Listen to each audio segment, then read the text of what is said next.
Oi, quarto ano. Vamos encerrar o nosso módulo de ciências agora, ok? Abram o livro na página 168. Olha aqui, ó. 168. Então, vamos lá, vamos acompanhando a leitura.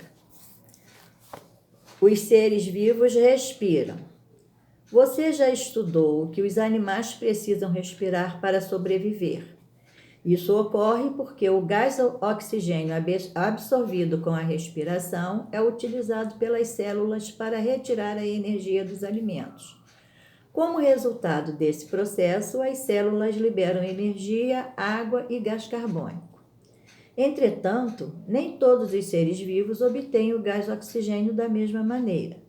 Observe a foto a seguir. O que ela revela a respeito do sistema respiratório dos indivíduos mostrados? Olha, vocês estão vendo que o homem, ele não tem capacidade de respirar dentro d'água, não é? Os mergulhadores, eles têm que levar o oxigênio para conseguir ficarem dentro d'água. Já os peixes não, ó, os peixes estão livremente, tá vendo?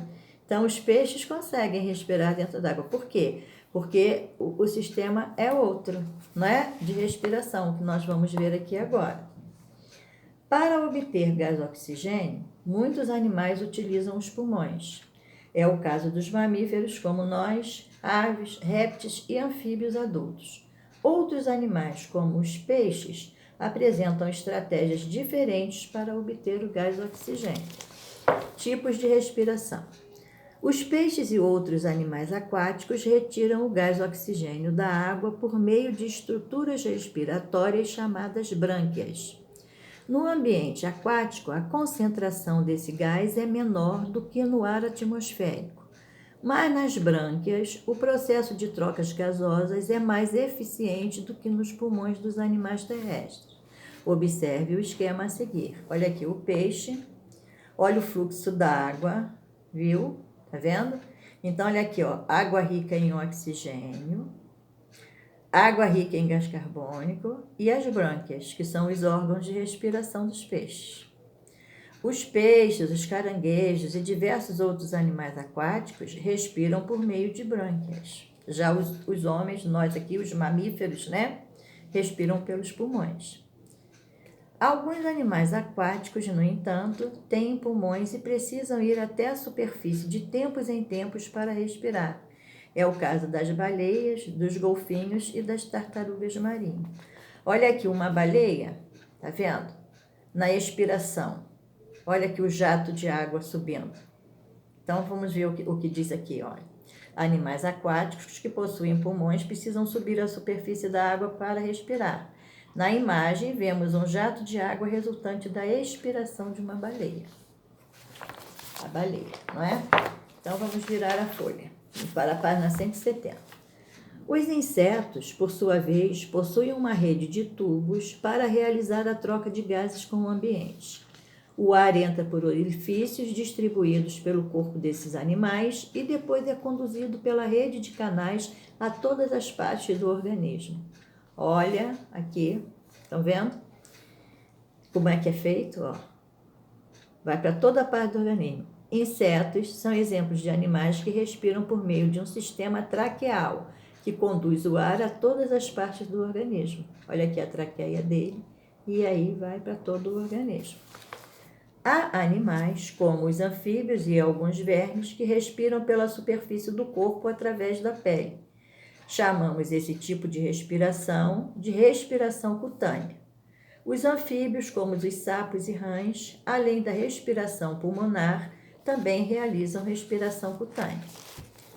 Os anfíbios possuem uma pele fina e úmida que facilita a obtenção de gás oxigênio do ar. Olha aqui, é o caso do sapo e da rã, né? A respiração das plantas e a fotossíntese. As plantas, assim como os animais, também precisam de nutrientes e de energia para sobreviver. Para realizar a fotossíntese, utilizam gás carbônico e liberam gás oxigênio. No processo de respiração, consomem o gás oxigênio e liberam gás carbônico para o ambiente. As trocas gasosas nos vegetais ocorrem por meio de aberturas muito pequenas na superfície do corpo das plantas chamadas estômatos. Através dos estômatos também ocorre a transpiração das plantas. Olha, representação aqui. Absorve o gás carbônio, libera o oxigênio, tá vendo? Olha aqui, ó, retirando a água da terra. Representação esquemática simplificada do processo de fotossíntese. A energia do sol. Gotinhas de saber. A transpiração. Além da alimentação e da respiração, outro processo muito importante para a sobrevivência de diversos seres vivos é a transpiração. No ser humano, a transpiração ocorre na forma de suor. Esse processo ajuda a resfriar a superfície da pele, pois ao entrar em contato com o ar, o suor elimina o excesso de calor do corpo. O suor é produzido por glândulas e é composto principalmente por água. Você já notou que os cães ficam com a língua de fora, principalmente quando está quente ou depois de algum exercício? Isso ocorre porque os cachorros, assim como outros animais, não produzem suor. Para regular sua temperatura, eles arfam, geralmente com a língua para fora. Tá vendo? Olha aqui os cachorros aqui, ó. Quando eles tá muito quente e tudo mais, né? Eles ficam com a linguinha de fora. Os cães arfam para diminuir a temperatura do corpo. E a transpiração aqui, ó, esse homem está transpirando. É um recurso do organismo para diminuir a temperatura interna. Então, agora vocês vão fazer as atividades. Observe os animais na cena a seguir e depois preencha o quadro com as informações pedidas. Ó.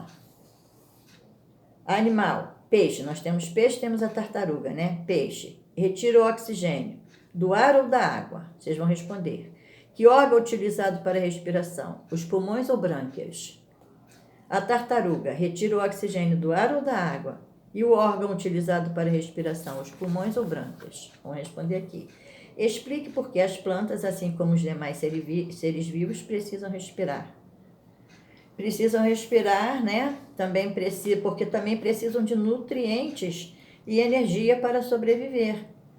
Né? Eles utilizam gás carbônico, eles utilizam o gás oxigênio para liberar a energia contida em seu alimento, que é produzido na fotossíntese.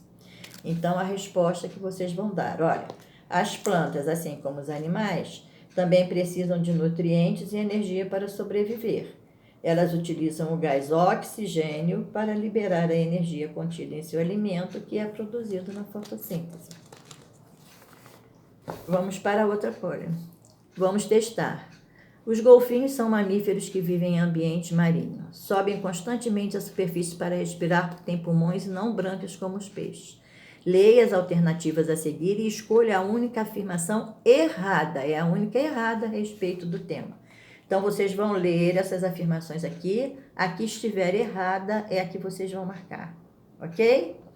E vão fazer essa parte aqui, ó, da página 174, para conectar a alimentação dos seres vivos. Neste módulo, você conheceu a importância da alimentação e da respiração para os seres vivos.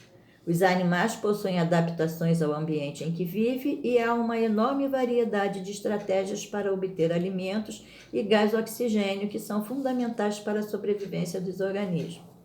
Leia a seguir a história do personagem Garfield e em seguida responda as questões. Então, vocês vão ler, aí vem as questões, vem as perguntas. Quem são os personagens dessa tira? Vocês vão dizer. 2. Qual personagem faz a pergunta do primeiro quadrinho? Vocês vão dar resposta. 3. Os balões são geralmente empregados nas tirinhas para indicar as falas dos personagens. Isso também acontece nessa tirinha do Garfield, por quê? Aqui os balões estão indicando falas dos personagens. Os personagens não falam, né? Então foi utilizado o quê? Os balões de pensamento. Por que foi utilizado os balões de pensamento? Porque os personagens daqui não falam. Então foram utilizados os balões de pensamento. Vocês vão dar a resposta, tá? Número 4. No segundo quadrinho, o personagem principal está se referindo à obtenção de alimento. As plantas obtêm seu alimento da mesma forma que os animais? Explique sua resposta. 5. Cite estratégias de obtenção de alimentos usadas por outros animais. Tudo isso nós já vimos. 6. No terceiro quadrinho, quando a minhoca responde, é assim que eu ganho a sujeira de cada dia. A que se refere a palavra sujeira? Quando ela fala, é assim que eu ganho a sujeira de cada dia. A sujeira, neste caso, está se referindo a quê? Se ela ganha a sujeira de cada dia, ela está se referindo ao alimento de cada dia, né? E 7. Os hábitos alimentares humanos são bastante diversificados e cada indivíduo tem preferências e gostos próprios. Explique a importância de uma dieta diversificada para o funcionamento do organismo. Então, vocês vão explicar isso aqui tudo direitinho, tá bom? Isso aqui foi estudado no módulo, eu sei que vocês sabem fazer. E com isso, nós encerramos o módulo 4 de Ciências do nosso livro, tá ok?